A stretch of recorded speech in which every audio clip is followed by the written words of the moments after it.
Assalamualaikum warahmatullahi wabarakatuh. Salam sejahtera untuk kita semua. Om Swastiastu, Namo Buddhaya, salam kebajikan.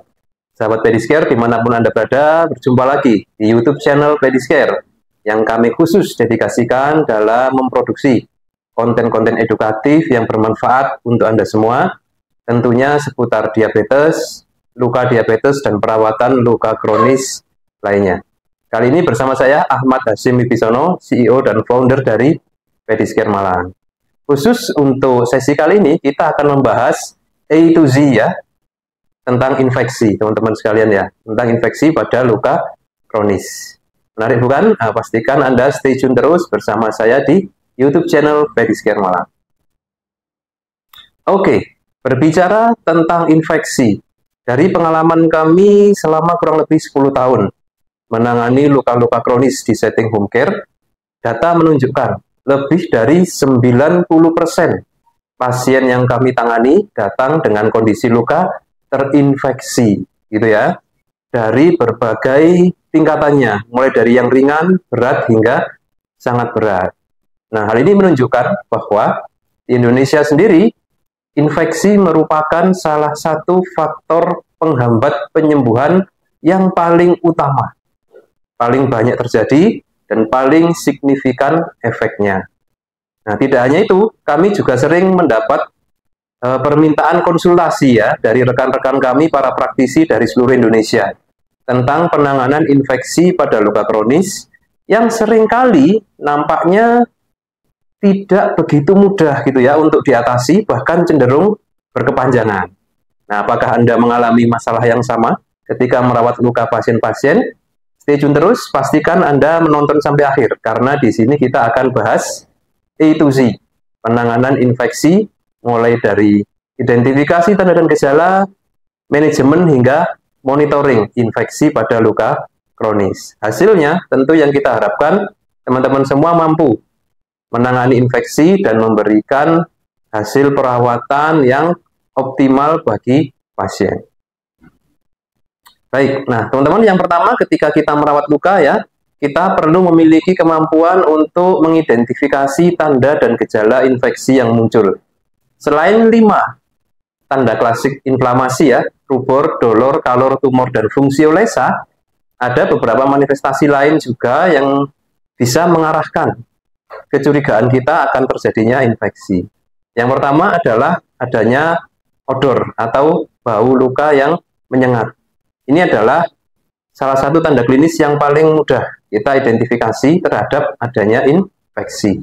Yang kedua adalah eksudat berlebih dengan karakteristik yang cenderung purulen. Eksudat yang purulen juga menandakan adanya aktivitas mikroorganisme dan sel darah putih di sana menghasilkan eksudat yang khas pada luka infeksi. Nah, yang ketiga, luka infeksi yang berkepanjangan juga seringkali ditandai dengan adanya jaringan slaf, jaringan mati berwarna kuning, yang karakteristiknya itu cenderung lembek ya, eksudatif, dan juga berbau. Nah, di sekitar luka kita juga akan bisa mengidentifikasi nih kemerahan, bengkak gitu ya, tidak jarang disertai undermining atau rongga. Nah, itu adalah tanda-tanda infeksi ya secara lokal pada luka. Nah, terkadang pasien juga sampai menunjukkan tanda-tanda sistemik. Pasien mengeluh meriang, demam, menggigil ya, berkeringat, hingga penurunan KU atau kondisi umum pasien. Nah, oleh karenanya penting bagi teman-teman tahap pertama adalah bisa mengidentifikasi tanda dan gejala infeksi. Nah, yang kedua, tahap inti nih. Setelah kita tahu tanda dan gejala infeksi, what's next gitu kan? Apa yang harus kita lakukan berikutnya? Nah, ini intervensi dalam penanganan infeksi sebenarnya ditentukan oleh stadium atau tahapan invasi mikroorganisme ke tubuh pasien. Kalau teman-teman merujuk pada publikasi dari International Wound Infection Institute ya, seperti yang ada di samping ini, gambar dokumennya, Anda bisa googling dan download secara gratis ya. Di sana disebutkan bahwa mikroorganisme itu menginvasi tubuh kita melalui beberapa tahapan. Mulai dari kontaminasi, kolonisasi. Terus yang ketiga adalah lokal infeksi. Yang keempat, spreading infection atau infeksi yang menyebar.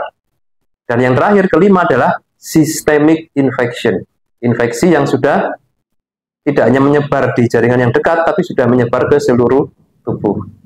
Nah, pada masing-masing tahapan ini akan memerlukan strategi penanganan yang berbeda, gitu ya. Pada tahap pertama dan kedua, kontaminasi dan kolonisasi. Berdasarkan hasil penelitian, pada luka dengan tahapan yang kedua ini belum memerlukan penanganan antiinfeksi secara spesifik. Artinya apa? Artinya imunitas tubuh ini sudah mampu untuk mengontrol mikroorganisme berlebih sehingga dia tidak menimbulkan efek yang nyata terhadap penyembuhan luka. Gitu ya. Nah, jadi pada dua tahap ini progres penyembuhan luka masih cenderung bagus, normal, tidak ada penyulit. Gitu ya. Maka kita tidak perlu memberikan intervensi khusus untuk menangani mikroorganismenya. Tahap yang ketiga, nah ini mulai memerlukan intervensi, yaitu apa? Local infection. Ini luka ya, yang kita lihat nih di pasien, itu mulai menunjukkan manifestasi yang sudah saya sebutkan di awal tadi. Nah, pada luka dengan kondisi infeksi lokal, terbatas pada lukanya saja, intervensi kita meliputi yang pertama, penggunaan cairan pencuci luka yang memiliki sifat antiseptik, non-iritatif. Nah, itu ya. Salah satu yang terbaru yang ada di Pedicare adalah penggunaan cairan antiseptik dengan bahan aktif nanocolloidal silver